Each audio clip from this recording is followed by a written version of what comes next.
Ça fait quelque temps que j'ai envie de laisser davantage la parole à celles et ceux qui sont passés par ma formation, accompagner et créer sa propre méthode en alimentation émotionnelle.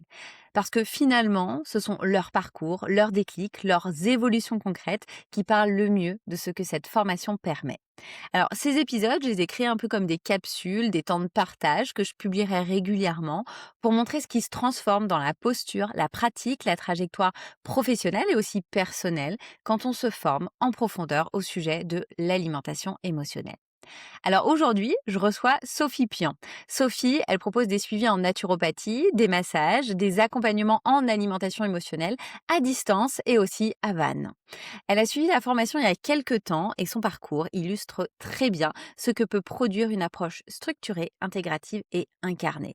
Et puis même si on va pas forcément s'y attarder aujourd'hui, Sophie, elle est aussi fraîchement l'autrice d'un livre sur la fermentation, un projet qui dit beaucoup de son engagement, de sa créativité et de sa cohérence professionnelle. Alors je suis ravie de lui laisser la parole aujourd'hui. Alors bonjour Sophie, écoute, je suis absolument ravie de t'accueillir aujourd'hui au micro d'Encat Traca. Si je me suis permise de t'inviter, c'est parce que tu as suivi ma formation professionnelle, accompagné et créé sa propre méthode en alimentation émotionnelle. Si ma mémoire est bonne, tu faisais partie de la troisième promotion qui a eu lieu en 2023. Et aujourd'hui, si tu es là, eh bien, c'est pour nous partager un bout de ton parcours. Alors avant qu'on se contacte en 2023, avant que tu décides de rejoindre la formation, est-ce que tu peux nous dire où est-ce que tu en étais professionnellement? Avec plaisir. Bonjour Julie, bonjour à toutes et tous. Alors avant de rejoindre la formation, j'étais praticienne, et je suis toujours praticienne en massage et naturopathe depuis donc en 2023, ça faisait un peu plus de 3 ans. Et qu'est-ce qui t'a amené à, me contacter finalement? À quel carrefour tu étais? Quelles étaient tes attentes, peut-être tes doutes, tes besoins à ce moment-là, si tu arrives à te les représenter?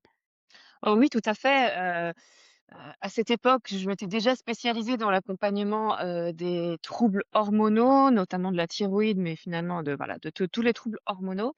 Et souvent je rencontrais, certaines limites dans mon accompagnement en naturopathie, c'est-à-dire qu'on allait adresser, les causes des troubles hormonaux, et une fois qu'on avait travaillé vraiment sur les causes physiques, on se rendait compte je me rendais souvent compte qu'il y avait, d'autres interférences, et notamment, énormément de enfin ça se voyait très régulièrement dans les c'est des profils de femmes qui avaient vraisemblablement une relation émotionnelle à l'alimentation et je me retrouvais plutôt démunie face à elles ou en tout cas, je ne pouvais que, ce qui est déjà pas mal, hein, mais que Mmh. les rediriger vers, d'autres personnes pour un accompagnement en psycho-émotionnel. Si je comprends bien, quand même 3 ans à être installée en tant que naturopathe, tu te spécialises, dans avec cette, porte de la thyroïde qui t'amène à tous les troubles hormonaux. Donc c'est d'ailleurs, souvent ce qu'on recommande aux naturopathes, hein, de se spécialiser, Mmh mh. d'avoir, une audience particulière.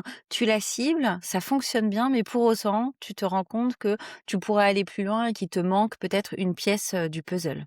Exactement, oui, c'est ça.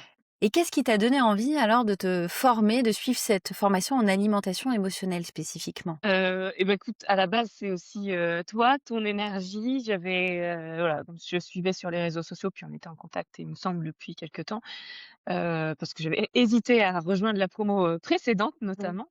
C'est vraiment, alors il y a le côté, très pratico-pratique, c'est-à-dire que c'est distanciel, c'est à la fois distanciel mais avec du live, c'est-à-dire que c'est vraiment dans un temps donné. C'est ça qui m'a, voilà, très de manière très pratique Mmh. m'a aidée, et puis ça m'avait l'air, extrêmement complet, dans la manière que tu as de et que tu avais déjà à l'époque de présenter la formation. Je comprenais déjà qu'il se cachait énormément de points dans notre relation émotionnelle à l'alimentation et globalement, pour résumer, ça m'enthousiasmait de découvrir tout ça et de découvrir comment je pouvais mieux accompagner, ces personnes. Ouais, donc si je comprends bien, ce qui t'a séduit, c'est finalement le cadre et la structure. C'est vrai que c'est un peu ma façon de fonctionner. Je suis très, protocolaire sur, la construction de la formation et puis en même temps, il y a l'enthousiasme, bah, d'avoir de nouvelles connaissances, de découvrir, de nouveaux thèmes, qu'en tant qu'accompagnant, on ne connaît pas, nécessairement. Et qu'est-ce qui t'a le plus marqué pendant la formation, donc qui a duré, je crois, 6 mois, hein, au niveau calendaire. C'est une formation qui dure 5 mois, mais qui en général est étalée sur, 6-7 mois. Ce qui m'a le plus marqué vraiment, sans hésitation, c'est la richesse des contenus et des contenus et des enseignements. Vraiment, c'était extrêmement, extrêmement riche. Je sais pas comment le dire plus, avec une variété de supports. On a à la fois les lives, on a à la fois énormément de fiches, d'outils, de possibilités de pratiquer nous-mêmes et d'explorer avec nous-mêmes notre relation émotionnelle à l'alimentation.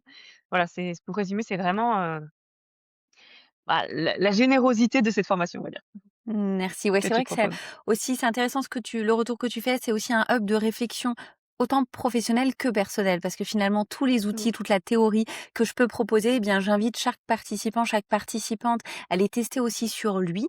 Et du coup, il y a un peu un double niveau aussi de compréhension, je trouve, qui se fait et d'appropriation des outils, et des ressources. Mmh. Et alors tu évoques, la richesse, de, tous les enseignements, tout ce que tu as pu découvrir, tout ce que tu as pu apprendre. Si tu devais me parler d'un outil, peut-être d'une thématique qui t'a, le plus marqué, laquelle tu citerais? C'est difficile de choisir, il y en a tellement. Alors je pense pas à un outil en particulier, mais vraiment à une thématique. Paradoxalement, je pensais que c'était celle que j'aurais le mieux connue, dont j'avais le plus de co sur lesquelles j'avais le plus de connaissances, mais finalement la thématique des émotions, c'est-à-dire de l'exploration émotionnelle, que ce que ça fait aussi dans notre corps, leur durée, les outils pour mieux les écouter, les respecter. Tout ça, c'est des choses que j'utilise beaucoup en séance spécifique en alimentation émotionnelle, mais c'est aussi des outils que je peux être amenée à utiliser, même en naturopathie, au-delà même de l'alimentation émotionnelle, pure et dure. Mmh. J'ai pas d'outils Merci. spécifiques, mais mais Mmh. mais voilà, c'est Ouais, c'est encore une fois, plus une c'est thématique. thématique, des compréhensions et la façon dont on va appréhender le monde émotionnel. C'est souvent un retour que j'ai, avant l'inscription à la formation, c'est, tel ou tel module, telle ou telle thématique finalement, je pense que je suis déjà expert sur le sujet. Mais le fait de pouvoir relire cette thématique d'une autre façon, nous permet en général de monter en compétence et d'avoir une autre lecture qui peut être, aidante, parce qu'en accompagnement, en tout cas, c'est le retour soit que tu en fais. Oui, c'est exactement ça, oui. Et l'après alors? Parce que 2023, on est en 2026, allez, ça doit faire 2 ans et demi, que la formation est terminée, que j'ai le plaisir de te voir aussi en supervision, collective pour les personnes qui ont, déjà terminé, la formation. Qu'est-ce qui s'est passé pour toi? Qu'est-ce que cette formation a changé dans ta posture? Énormément de choses, vraiment, j'ai pas vu le temps passer. Déjà, je me suis ressentie ça m'a donné énormément confiance en moi pour tout ce qui est vraiment, d'une manière générale, l'aspect vraiment accompagnement psycho-émotionnel de la naturopathie. Parce que même au-delà, enfin voilà, j'ai lancé moi-même des accompagnements spécifiques en alimentation émotionnelle, mais finalement, même, dans les accompagnements purs et durs en naturopathie, j'ai gagné confiance en moi, j'ai gagné un niveau de lecture supplémentaire. Ça m'a apporté aussi, finalement, oui, encore une fois, un niveau supplémentaire. C'est-à-dire que, c'est ce que j'avais imaginé. Les personnes, alors il y a des personnes qui viennent me voir spécifiquement actuellement maintenant, pour un accompagnement en alimentation émotionnelle, mais souvent, finalement, les personnes que j'accompagne, c'est des personnes que j'allais au premier abord accompagner, comme je disais d'ailleurs, ce que je le présentais, que j'ai accompagné en naturopathie. Puis on se rend compte, qu'on arrive à un constat, qu'il y a une relation émotionnelle à l'alimentation, et là, contrairement à avant, j'ai les outils, j'ai la possibilité de Mmh. leur proposer d'aller plus loin, de changer un peu, de lunettes, mais de rester ensemble. Il y a l'alliance thérapeutique qui est déjà créée, et on continue d'avancer ensemble. Donc ce qui a changé, c'est aussi que, voilà, je vais plus loin avec les personnes que j'accompagne. C'est un accompagnement qui est beaucoup plus complet, qui permet de pas avoir de coupure, quand, voilà, c'est la même thérapeute, en fait, qui leur permet de cheminer dans différents, aspects de leur, équilibre de vie. Ouais, donc ce que je comprends, c'est que finalement, là où avant tu étais cantonnée à de la naturopathie pure et dure et en général quand on est naturopathe, on fait 2, 3, allez 4 séances, grand max et puis, bien après, on se doit de passer la main à un autre professionnel, de l'accompagnement parce qu'on n'a pas forcément les outils, les ressources.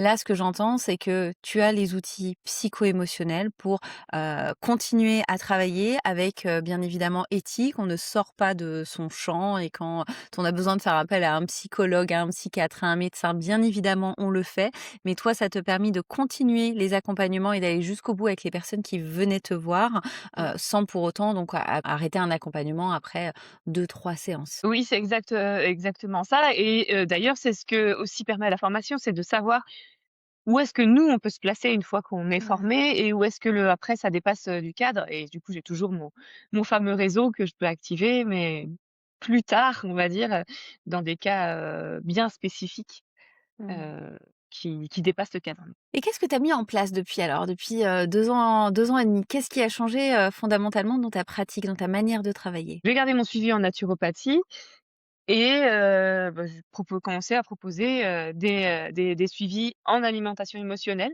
Voilà, en le présentant plus sur des séances, comme tu nous l'avais d'ailleurs conseillé, 8 et 12 séances. Bah, je présente comme, un suivi qui dure entre 8 et 12 Mmh. séances et c'est vrai que dans l'expérience, en tout cas pour moi, pour ma part, c'est le cas, espacé de 2 à 3 semaines. Voilà, c'est un suivi, c'est une carte en fait Mmh. dans mon jeu, une carte supplémentaire Mmh. que je peux activer. Et qu'est-ce que ça a changé dans ton volume, d'activité, dans le volume de personnes que tu reçois, dans le nombre de séances que tu peux avoir de façon hebdomadaire, mensuelle? Comment est-ce que tu as vu évoluer ton activité?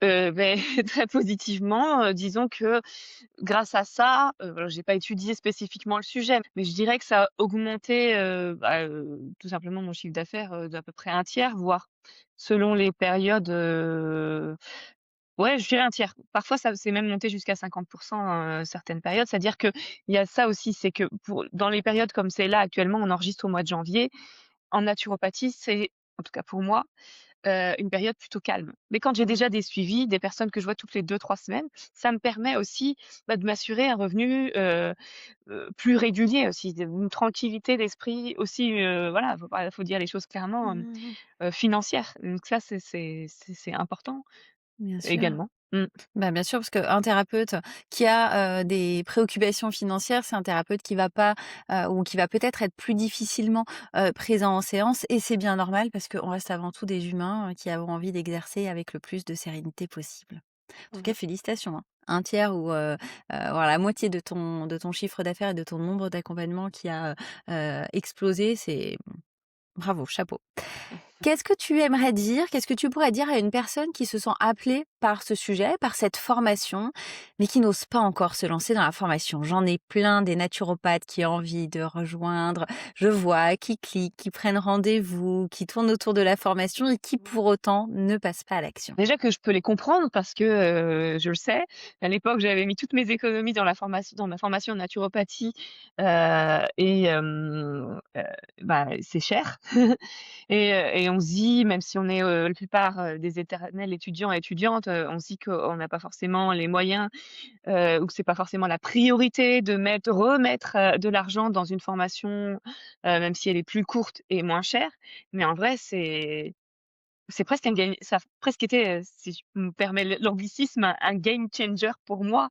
Mmh. Donc ça, ce que je voudrais leur dire, c'est que ça vaut vraiment le coup et professionnellement, pour tout ce que j'ai déjà dit, le côté vraiment, enrichissement de l'accompagnement qu'on propose, que ce soit spécifiquement, comme je disais, en alimentation émotionnelle ou même dans l'accompagnement en naturopathie et puis personnel aussi, ça change aussi, ça a beaucoup changé, bah, globalement ma posture vis-à-vis même de l'accueil des émotions. Merci beaucoup Sophie pour ce retour et pour ton précieux témoignage. Si jamais les personnes qui nous écoutent veulent en savoir plus sur toi, sur ce que tu proposes, où est-ce que je peux les rediriger? Bah, sur, mon site internet sophiepillan.com et puis je suis aussi assez active, majoritairement sur Instagram, sur les réseaux Je sociaux. mettrai tous ces liens dans les notes de l'épisode. En tout cas, un grand merci Sophie pour ton témoignage et pour le temps que tu nous as accordé. Avec plaisir, merci pour votre écoute. Je vous remercie sincèrement d'avoir écouté cet épisode d'En cas de tracas.